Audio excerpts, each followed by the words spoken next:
Shooter, one in the side, and one in the leg and one in the side. The shooter threw down his gun, jumped in a car and took off. Stephen Williford waved a fella down. A guy named Johnny pulling a pickup truck came around the corner. Now I want you to picture this image for a minute. Stephen's in his 60s. Got white hair, got a white beard. He's barefoot. He's waving an AR-15. And he yells, "Hey, somebody shot up the church." And what does Johnny say? They don't know each other. Johnny says, "Get on in, let's go get him."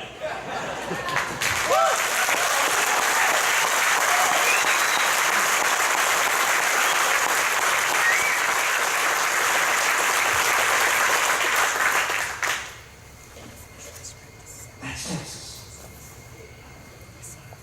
They begin chasing the shooter. They call 911. So Stephen's on the phone with law enforcement, directing them to where the shooter is. He's still driving. They're directing him. Stephen looks. He's only got 2 rounds left. So he's telling law enforcement, "You better get here quick, because I didn't bring an extra magazine."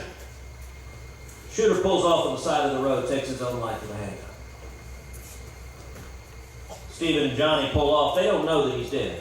They jump out. Stephen's aiming the rifle across the hood of his truck. Law enforcement pulls up. Out of their loudspeakers, they call out, "You there, throw down your gun and come out with your hands up." Stephen hears that. He doesn't want to get shot. He puts the gun down, comes out with his hands up. The officer is called, "No, not you. You pick your gun back up. We need the guy in the car."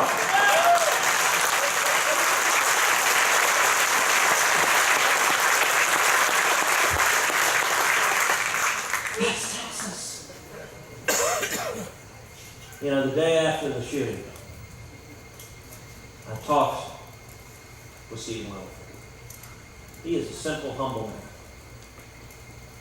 And he told me, he said, "I'm really uncomfortable with people using the word hero." He said, "Listen, I was scared out of my life. I've never been more terrified in my life than that morning."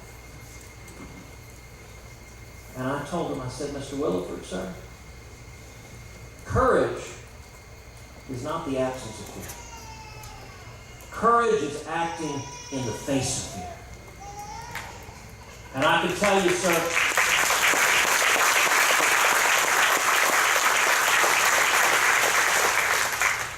I told him, I can tell you, sir, I've spoken with at least a half dozen law enforcement officers today, every one of whom said, had you not acted, many, many more people would have been killed that day.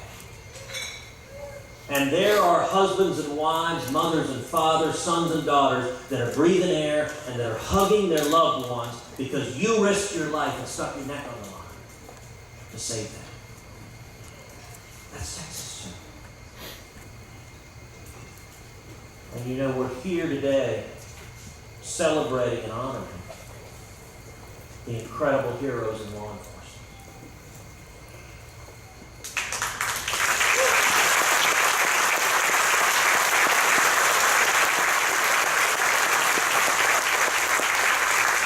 I'd like to ask every person who is a member of law enforcement, either current or former, to please stand and allow us to thank you.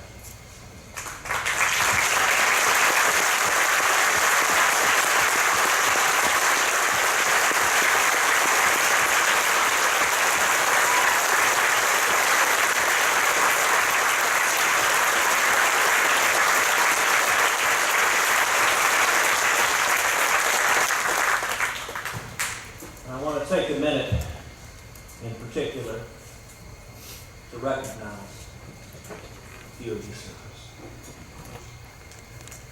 I want to start with Texas Department of Public Safety Trooper Danny Shaw Jr.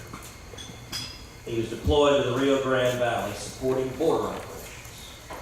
Shaw and other state and federal officers were patrolling the border in Starr County when gunfire was reported on the Mexican side.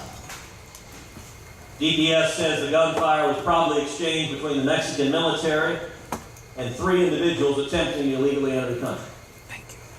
Trooper Shaw responded to the area with the intent of monitoring and preventing the violence from spilling over and crossing into the United States. While he was monitoring the situation, someone from the Mexican side fired on our guys. and Trooper Shaw was struck in the right hip, causing significant injuries. It's been a long road to recovery, but he's faced it down with strength and resolve. And Trooper Shaw was recognized for his actions during the gunfight and was presented with a Purple Heart by the Texas Public Safety Commission and the DPS Director, Steve McCraw. Trooper Shaw, we thank you for your bravery. Please stand and allow us to pray.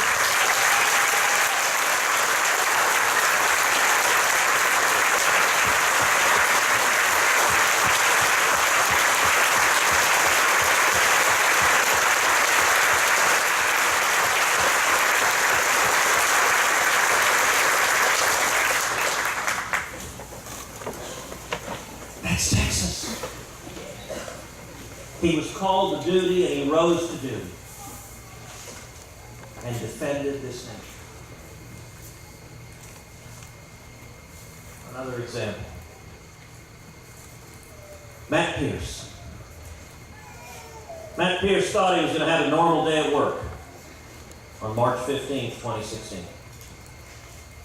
But his intercom warned of 2 robbery suspects, armed and dangerous, fleeing the scene of the crime. So he picked up the call and he gave chase to the suspects. He was the first on their trail. He followed the robbers off-road. He started chasing them on foot. He was forced to follow them on foot into a deep wooded area. And he got tripped up by a barbed wire fence. While he was down, that's when they shot him.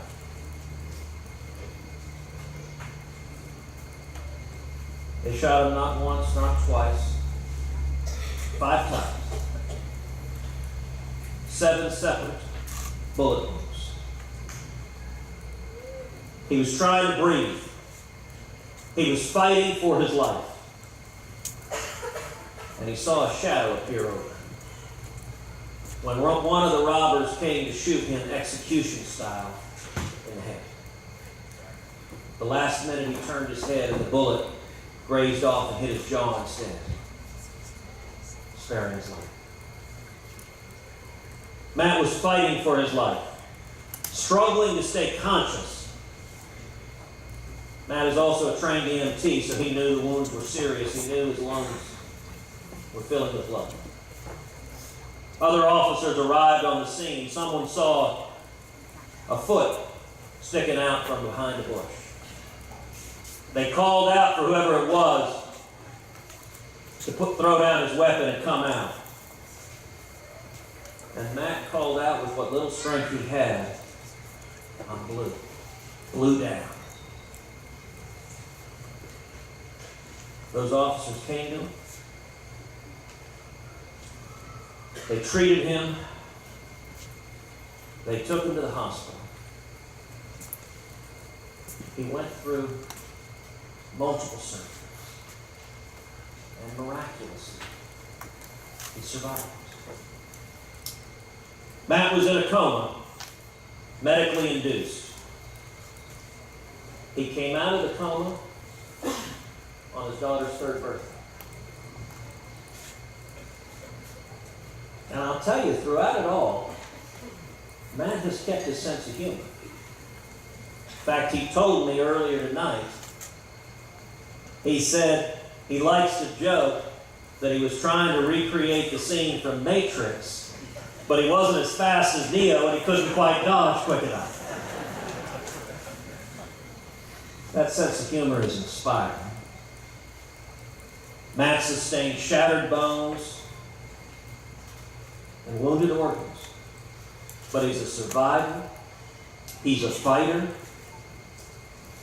and Matt has returned in uniform, continuing to serve as a Fort Worth police officer.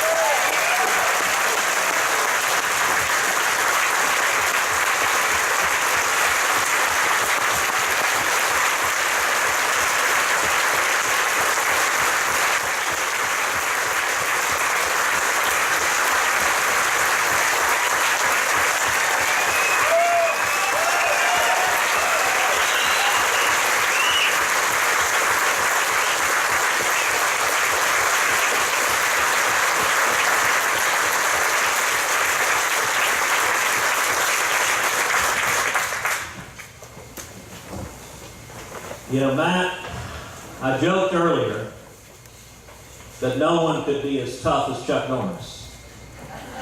But let me tell you right now, Chuck Norris has got nothing on him.